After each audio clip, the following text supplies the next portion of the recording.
अन्नदाता है देश हमारी शान है, लोकतंत्र हमको प्यारा है, ये सबका अभिमान है। वोट करेंगे सब,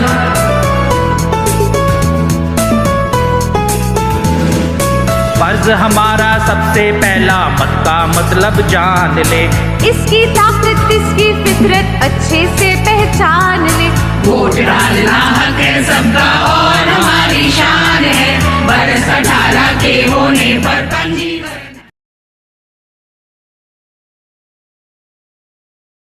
हमारे समक्ष है जन जन यूनाइटेड पार्टी की प्रत्याशी काफामऊ विधानसभा के राजेश्वरी पटेल मैम जी। हम आपसे ये जानना चाहेंगे कि जो आप विकास के मुद्दे के साथ महिला सक्षमीकरण के भी आपने कई वायदे किए हैं इस आपके मैनिफेस्टो में, जी जी। तो उस बारे में बताइए किस तरह विकास का आपको मुद्दा? विकास के मुद्दे देखिए आप, पहला तो आप देख लीजिए किसान का है। अभी किसान बहुत पीछे चला जा रहा है। एक समय था कि 500 रुपए तनख्वाह थी, पेमेंट हुआ करती थी, तो उस दौरान बताते हैं, उस समय तो हम नहीं थे लेकिन हमारे पिताजी वगैरह बताते हैं कि उस दौरान 500 रुपए कुंटल अनाज बिकते थे। लेकिन आज अनाज की कीमत कितना है? ज्यादा से ज्यादा 1500 1600।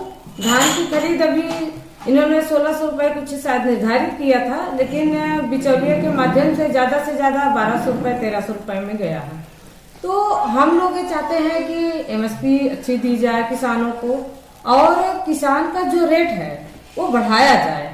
जब किसान इतना मेहनत करता है, पूरे भारत के लोगों का पेट पालता है, तो उसका अधिकार बनता है उसको अच्छे से जीवन यापन करने का। उसका भी अधिकार बनता है अच्छे से अपने बच्चों को जीवन यापन देने का। तो हम लोगों का, हमारी और जन जन यूनाइटेड पार्टी के मेन जो मुद्दे हैं, पहला प्रथम मुद्दा किसान से संबंधित है। जो हमारे किसान आत्महत्या कर रहे हैं, ऐसा हम कुछ करें कि वो आत्महत्या न करें, और उनका भी जीवन यापन एक नौकरी और सर्विस के लोग जिस तरह व्यतीत करते हैं वो भी व्यतीत करें। जब बात हम करें शिक्षा, स्वास्थ्य और रोजगार की, जी, तो आप ये बताइए कि आपकी क्या प्राथमिकताएं होंगी, उस बारे में बताइए। शिक्षा और रोजगार की, देखिए शिक्षा तो हमारा जो मैनिफेस्टो में है, हम उसको दूसरे स्थान पे रखते हैं। वैसे हमें पहले पे रखना चाहिए, लेकिन दूसरा भी इसलिए रख रहे हैं कि हम शिक्षा भी दे रहे हैं और पढ़ भी रहे हैं लोग। लेकिन शिक्षा में क्या है कि अभी बहुत कुछ कुरीतियां हैं। जैसे हमारा मानना है कि हम एकल शिक्षा प्रणाली लाए।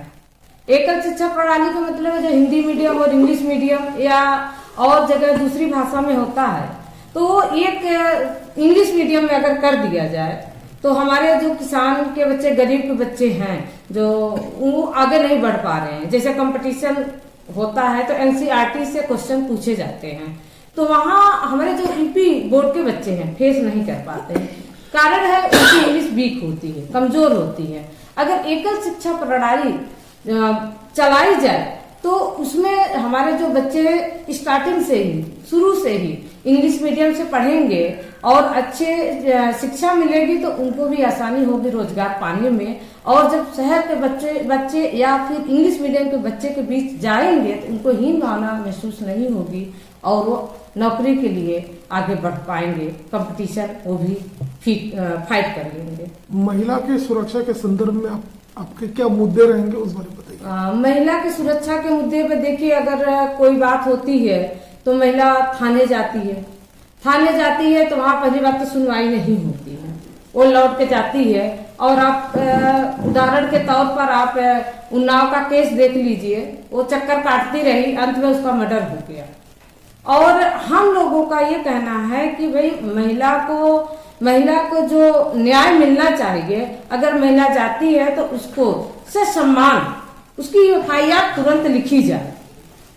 एफआईआर लिखी जाए और उसके बाद उस पर जांच पड़ताल करके अगर सही है रिपोर्ट तो उसको सही ढंग से जांच की जाए, कार्रवाई की जाए, सही ढंग से जांच की जाए, कार्रवाई की जाए।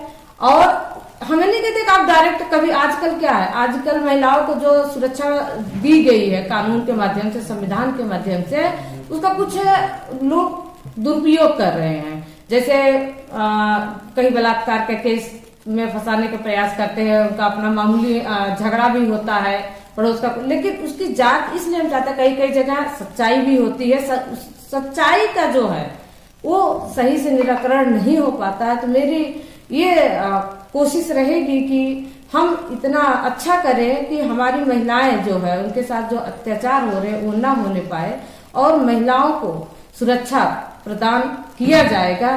तुरंत उस पर जांच होनी चाहिए, मौका ही ना मिले कि क्राइम करने वाला उनके साथ कोई घटना कर पाए, और जो सबूत है उसको खत्म करें। ये हमारा प्रयास रहेगा महिलाओं का।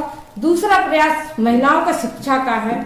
आज भी हमारी महिलाएं, हमारी जो बेटियां हैं उस अनुसार पढ़ाई नहीं कर पा रहे जितना हम अपेक्षा करते हैं, क्योंकि आज आपको मैं बताऊं, मेरे पास भी बेटियां हैं, लेकिन आज का जो माहौल है, हम खुद डरते हैं अपनी बच्चियों को बाहर भेजने में कि कहीं कोई दुर्घटना ना हो जाए, और देर भी थोड़ा सा देर होता है तो हमें डर बैठ जाता है कि हमारी बेटी कहाँ है। तुरंत हम फोन करेंगे, बेटा कहाँ हो, ठीक हो बेटा, कहाँ ऑटो में हो, रास्ते में हो, कहाँ हो बेटा, आप फटाफट घर आओ।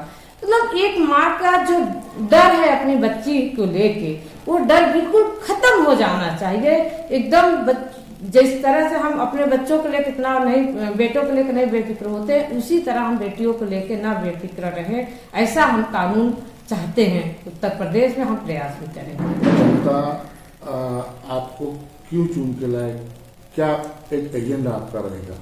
देखिए, जनता से मेरी यही अपील है कि मैंने भी बहुत स्ट्रगल किया है। मैं अपने गांव की पहली लड़की हूं जो रेगुलर इलाहाबाद यूनिवर्सिटी की पढ़ी है, और पढ़ाई के दौरान बहुत व्यवधान आए।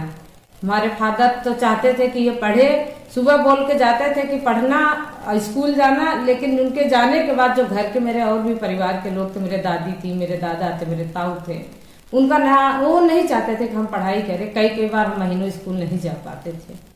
जब खेती में, मेरे खेती से हम लोग बहुत बिलोंग करते हैं, खेती का काम होता था तो काम इतना ज्यादा हो जाता था कि खेती में करते जाते तो स्कूल छूट जाता था, और सुबह 5 बजे से उठ के मैं सुबह 10 बजे तक स्ट्रगल करती थी। 10 मिनट में मैं दौड़ते हुए अपना स्कूल कवर करती थी।